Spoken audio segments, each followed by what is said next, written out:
Hey, everybody, welcome back to the podcast. You're listening to the longest running superhero role playing game on Earth. I'm your host, the Game Master, and in this one, we're going to be talking about the Titans. And if you've been following my channel, you already know where this is going. But for everybody else who's unfamiliar, I'm going to do a real quick thing just to fill you in. So in our role-playing game, we use real time instead of comic book time. And so that means that the original Beast Boy, his first appearance was in the 1960s. He was a member of the Doom Patrol, right? So we figured he's kind of too old to be called a Teen Titan at some point. We gave him a daughter named Beast Girl that we played her for a while in the game. And then eventually she has a son pictured here, who then is following in his grandfather's footsteps, and he is the new Beast Boy. And that's basically the case with all of these characters, where they're the descendants of the original Titans. So then you might be wondering, well, why do they look exactly like their grandparents? Why do they have the same names? So on and so forth. We said that Scarlet Witch, aka Wanda Maximoff, didn't like the changes she saw taking place around her. She didn't like what the world was becoming. And she kept saying to herself over and over again, I wish things were like they used to be. So we said that her subconscious was tapping into her powers, altering reality. So not only were the parents having this urge to name their kids after the original heroes, but even as the kids were growing up, their personalities were exactly like those original heroes, right? So that's what's going on here. And the Titans campaign that I ran, which I want to say we ran this back in 2008. I was living in a really cool house at the time, and it was like right across from Taco Bell, which is horrible for gamers because it meant we ate so much Taco Bell in like the 2 years that I lived there. Um, so my house was like party central, like all the time. And Jason Seidner played Beast Boy. Kayla Hale played Cyborg. My wife played Starfire. Chris Cross played Raven. And I should also kind of mention, I'm not sure off the top of my head when the Teen Titans cartoon came out. Well, let me back up a little bit, actually. So when I was a kid, I watched cartoons like G.I. Joe. And if you watch, like, go to YouTube and look up the intro to the 1987 G.I. Joe movie and look how that is animated, right? In my opinion, that is like peak animation. That's like really, really good. Or like Transformers, the movie from 1986. I thought the animation there was as good as it gets, you know? And so I actually remember when Batman the Animated Series came out in the early 90s, and like nobody ever seems to remember this, but I remember unanimously everybody I knew hated the look of the Bruce Timm stuff when it first hit. And everybody was like, why does Batman have such a big jaw? Why does he look so weird? Why is it so simplistic? You know, so on and so forth. And I remember people really, really, really hating it. And it took us a long time to get used to it. But then once we got used to it, and I'm referring to like an age group that like if you were a wee little kid watching Batman the animated series, I don't think you would have had the same experience at all, right? And I think every so many years this happens again, right? And so we got used to Batman the Animated Series and we ended up loving it, you know, and so on and so forth. It's still one of my favorite cartoons of all time. But it took a little while to get there, right? Because it was not like what came before it. And then likewise, when the Teen Titans cartoon hit, it was even more kind of simplistic shape relationships. It was cartoony, you know, more so than like Batman the Animated Series. The energy level was like higher than other stuff, which is often associated with things being cartoony. So everybody I knew despised the original Teen Titans cartoon. And like another thing was they had redesigned, I think that our artist's name is Derek Wyatt, by the way. He went on to do Transformers Animated, which everybody hated that when it first hit too. But then again, the more we watched it, the more you get used to it and so on and so forth. So it took us a while before everybody was kind of watching the show and enjoying it and then wanted to play a Teen Titans game. And I remember telling them at the time, like, I can't, like, none of the original characters would be teenagers, first of all, because of the real time thing, you know. This was the origin of what we do now in the game with the descendants idea, right? The next generation idea. And so the players kind of pitched this, and I thought it was kind of a cool idea in a way. So we did it, and I gotta say, and I'm a little embarrassed to say this now, and this certainly isn't going to win me any love from anybody. But at the time, because things have changed a lot, right? The Titans have picked up a lot of steam since then, since 2008. But at the time, I guess my attitude was like, even if this turns out bad, even if I make something continuity, which like is not a good idea, at least it was just the Titans that I did it with. Like I had such a low opinion of the Titans at the time. And I am like I shocked myself now to look back on that because I really like the Titans now.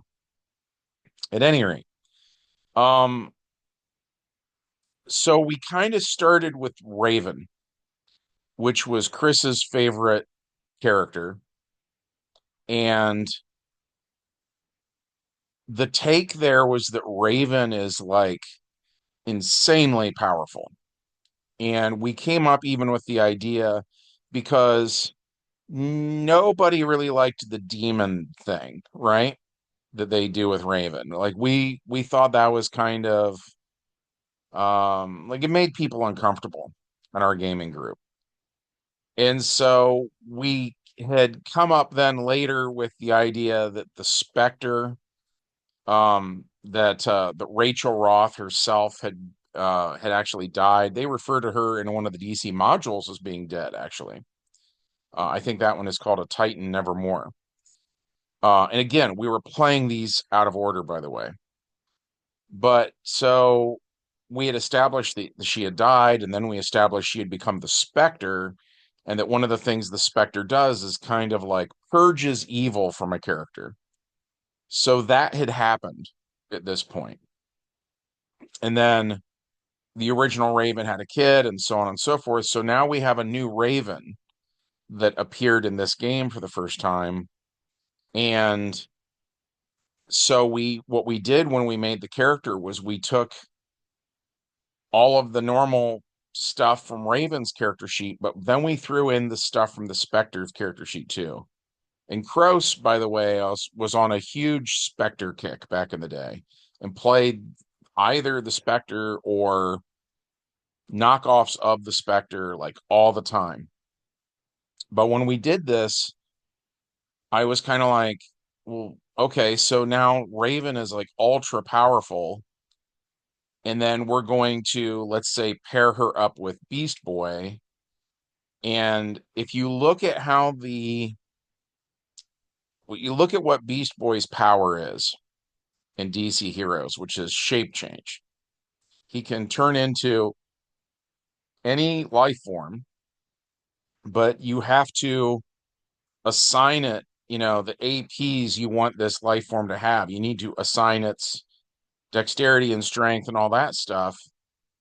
And you need to stay under your APs of shape change, right? And so we were looking at how many APs the game actually gave him, and it wasn't great. And then on the Titans cartoon, he was doing all sorts of stuff. So we made his power unlimited. And then the new limit really became you need to be an existing life form. and so those things don't have infinite stats. And we felt like that house rule or whatever you want to call it gave us a Beast Boy more similar to what we had in the cartoon.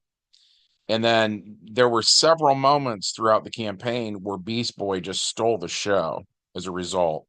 At one point, he turned into a Godzilla, just a full blown, gigantic Godzilla, breathing atomic fire and the whole 9 yards. But it was cool because, like I said, we got this whole Raven Spectre thing happening over here. So it just meant the team was on sort of more even ground. And like with the character of Cyborg, we we were looking at the stats in the game and they weren't great, but when the game was made is when they had like Commodore 64 computers and stuff like that, you know what I mean? So a lot had changed over the years. So we changed Cyborg stats, which by the way, I hate to do. I try to not change the stats for most characters, but in this case we did. And we gave him all sorts of abilities that we thought would be appropriate to someone whose whole deal is like computer powers, basically, right? And like digital manipulation, things like that. So we kind of revamped the team. And this was another thing where we were like feeling a little more okay about it because it's not the original characters. These are their grandkids. We're like, well, that's fine. The grandkids have slightly different powers, so on and so forth. And so we started to mess around with the idea of a new Legion of Doom. And I guess I did a bunch of Titans adventures and they weren't quite grabbing me. I just wasn't too into it. I wasn't super into the villains that the Titans had normally fought in the comics because I was making everything very comic book centric. But at any rate, so we did this Legion of Doom thing and we ended up saying something that was kind of interesting, which is so Starfire and her brother are the children of a character named Nightstar who appeared in Kingdom Come. And we had said when we ran our Kingdom Come adventure that a lot of the characters from Kingdom Come traveled back to when Kingdom Come was originally published, which would be 1996, right? So Nightstar was the adult daughter of the original Starfire and Dick Grayson. So the name Nightstar is a mashup of Nightwing and Starfire, right? And my wife really liked Nightstar, and so she'd played her a bunch in the past. And at any rate, so Nightstar hooks up with this guy who he had hooked up with multiple female characters. One of the other female characters he hooked up with, though, was Bizarro Supergirl, which I know sounds funny, but we ran these adventures with Bizarro Supergirl that were like really, really good. And we made her this tragic figure that um we go, by the way, with a very pre-crisis idea that there was this character back in the day named Professor Dalton, and he invented a duplicator ray. But the idea was more like I will duplicate one brick and then we can build an entire house out of the bricks that my machine makes. It's like it copies and pastes like solid objects, right? But it was never designed to work on organic matter. He wouldn't dare try to create life. He was just wanting to make more resources, you know?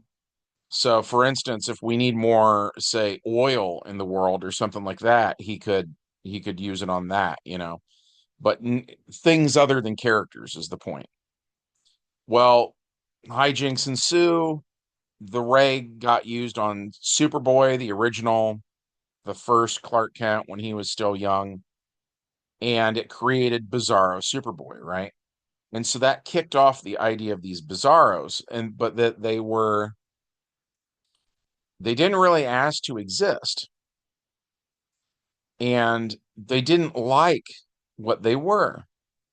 So like our Bizarro Supergirl would, for instance, look in a mirror and cry because she feels like Supergirl, but then she sees, and we didn't really make them blocky. That was another thing we had done. We had said that they are sort of slowly crystallizing and they get cracks in their skin. So she looks like Supergirl with white skin, but then she has these really fine, thin cracks here and there. Um, and then they're always kind of worried because we'd seen some of the Bizarros that if you hit them hard enough, in a fight, it's possible to like shatter them. And and so we made her this really sympathetic character. She was really, really likable. And at any rate, so she has a kid, and then we named him Dalton after the guy who invented the duplicator, right? That seemed like a father or a grandfather or whatever to her, you know what I mean? So she named her son Dalton, and then he was the new Bizarro Superboy, basically, right? But he was born instead of being created like the other ones were. And and so that made him the half brother of Starfire, of our new Starfire. And they had both grown up with their moms and had not really been around each other. And so then we get sort of the new generation version of Lex Luthor putting together this Legion of Doom. And so he's taking advantage of Dalton's low IQ. And well, I shouldn't even say low IQ. That's not quite it. Um, but he's easy to manipulate. I'll leave it at that. He's way easier to manipulate than most people are. And so Luther literally wants the idea is they want to take over Counter Earth, which is a duplicate of the Earth, but it's on the opposite side of the sun. And so, to make a long story short, there was no counter moon, though. So, Luther tells the new Bizarro Superboy basically to go steal the moon. And so he's going to push it over there. The Titans get involved, and Starfire is kind of for the first time meeting her half brother. And they get along really, really well, and she's super nice to him. And that became kind of the one of the characters' big takeaways for this new Starfire is it was almost like boy, what would I liken it to? Something like maybe Rain Man, where you've got a family member taking care of somebody who needs taken care of. That was kind of the way we went with it. And then Dalton was around for a bunch of the Titans games where I was running him as an NPC, but they loved him. And I kept saying like, it's kind of weird we've got Bizarro Superboy as one of the Titans, and but they loved it. They didn't want me to not do it. Um, so that was kind of interesting. I liked the Dalton story. Something that was it was a really cool moment. It probably won't come through me just telling you about it, but my wife can do just an absolute perfect impression of Starfire from the Titans cartoon. And then so Starfire has this certain way of talking, right? She has this sort of awkward cadence because she's an alien. She's not from Earth. She as she's talking, she almost sounds kind of confused about what she's talking about because of this unfamiliarity with like Earth stuff, right? And then when I was playing Dalton, I did my best impression of Bizarro. So I was saying everything backwards.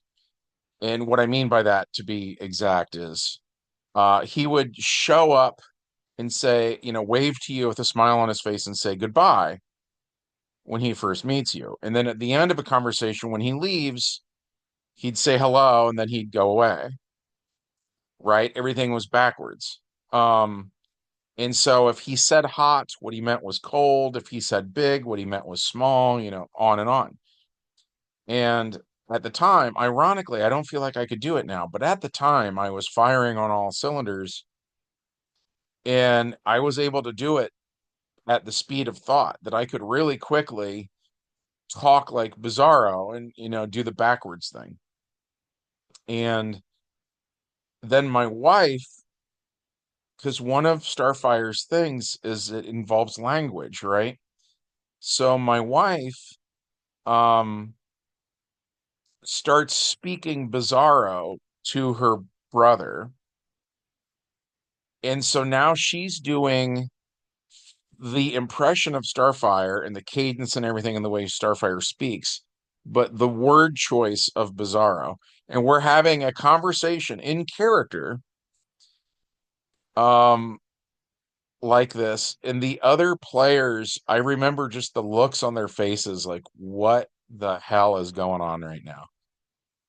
And like they couldn't keep up. They couldn't keep up with all the backwards talk. And I remember at one point, Seidner, we got done with a sentence and we sort of looked over at the other players, and there's this sort of like awkward pause moment, right? And then Seidner like blinked and shook his head, like you shake your head no. And he's like, "You guys are melting my brain." And I remember Kroos was like, "I'm gonna go out on the front porch and smoke a cigarette." He just smoke after that. But I thought that was kind of funny. And then later on, sometimes we decided that we would cheat with the Bizarro talk and we would talk more like Grimlock from Transformers. But whenever we did that, though, we said, understand this is sort of like code for the actual Bizarro language, which is backwards. But at any rate, that was a big memory. Uh, I already mentioned Beast Boy became Godzilla. Beast Boy became a virus at one point, which I thought was interesting, where he was just making people sick. That was actually how they defeated Control Freak, which was one of my favorite Titans villains we messed around with. I mentioned this before. I got to be careful how I talk about this. I'll include myself in this statement. But I owned a comic book store back around the year 2000, and I had a lot of customers from all walks of life, right? But quite a few of them were they had been awkward as a kid, and then the quote unquote normal kids didn't want to hang out with them. And so the awkward kids had a tendency back then, and I know the world has changed, and this obviously doesn't apply to everybody, but back then where I lived, the awkward kids just would tend to gravitate to comic books then. And then they were young adults and they were hanging out in my comic shop, but they still oftentimes, not always, but oftentimes didn't have any social skills. Like in the off chance a girl would come into the store, they would just stare at her and creep her out and make her want to leave. So thanks, guys. But so there was a lot of stuff like that going on, right? And so when they made the Control Freak character for Titans, oh, that's what I was going to say is I see some of myself in Control Freak. There's certain tendencies there. I would like to think that I keep it turned down as low as possible, but there's some of those tendencies that he has I recognize in myself. And so because of that, I was always kind of amused by Control Freak that, he is a fanboy and he has a crush on Starfire and he has this TV remote control. I was very inspired by an old John Ritter movie, which, man, I loved John Ritter. I miss that guy so much. I grew up on like Three's Company and stuff like that, so I was a big John Ritter fan. And then in the early 90s, I want to say like maybe 1992, something like that, he was in this movie, I think it was called Stay Tuned. And then his wife was Pam Dauber, who had played Mindy on Mork and Mindy with Robin Williams. So I liked that these guys were, in a way, kind of like sitcom royalty. And then they're in this movie where they go into like the dimension where television shows take place. Like it's kind of hard to explain. Like if you haven't seen the movie, it's not for everybody, but like I really like it. I have a soft spot for it. And as much as I tend to complain about the 90s gave us some kind of interesting, like the blockbuster movie era version of B movies. And I would say that's what this is. Um, but I completely ripped off this movie, replacing the villains though with Control Freak, where the Titans end up in the world of TV and they have to deal with them, and it is very hard to do. And then something else that was really hard is Earth K, we've always said, is kind of the world where the crossovers take place. So something that's always a challenge on Earth K is actually coming up with the idea of something that is fiction because we've done a crossover with everything, right? So it's like it on the surface level, it seems like there would be no fiction on Earth K. But luckily, Control Freak in the cartoon, because they didn't have the rights to certain things, like they couldn't say Star Trek. So instead, they mention at one point that Control Freak's favorite movie ever is Warp Trek 5, which I think is kind of a subtle, amusing thing there because the old bit is that if you're looking at the 80s Star Trek movies, the ones that are evenly numbered, like, 2, 4, and 6 are considered the good movies. The ones with odd numbers, like 5, are considered, usually to be the bad ones. So I thought I loved his favorite Star Trek movie. It was 5, basically, but they called it Warp Trek 5. Um, so that was kind of a challenge with this game that I was taking the Titans to recognizable TV shows like Brady Bunch and Gilligan's Island and stuff like that, while simultaneously not calling it the Brady Bunch or Gilligan's Island or whatever. We were following that Warp Trek kind of pattern that the cartoon had presented. And but then he knew TV just as well as I did. And like, man, um boy, what do I want to say there? It's like the worst kind of self-insert. And like when I was a kid, I mentioned this before. I grew up on a farm in the absolute middle of nowhere by myself. My mom was working all the time. I didn't have any brothers or sisters. I didn't have a dad, nothing like that. So man, I was watching TV. And like I knew a lot of stuff about TV, a lot of worthless knowledge, including if I was Control Freak, what items would I pick up? And it's like I would absolutely want, for instance, the Power Glove from Captain N the Game Master and so on and so forth.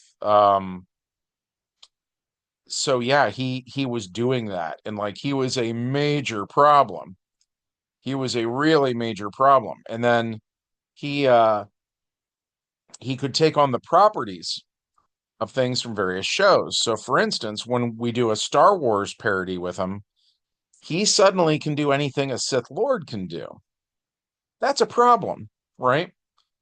So the Titans were fighting him and losing because he was just bogged down with like every magic item or MacGuffin or whatever from like every TV show ever.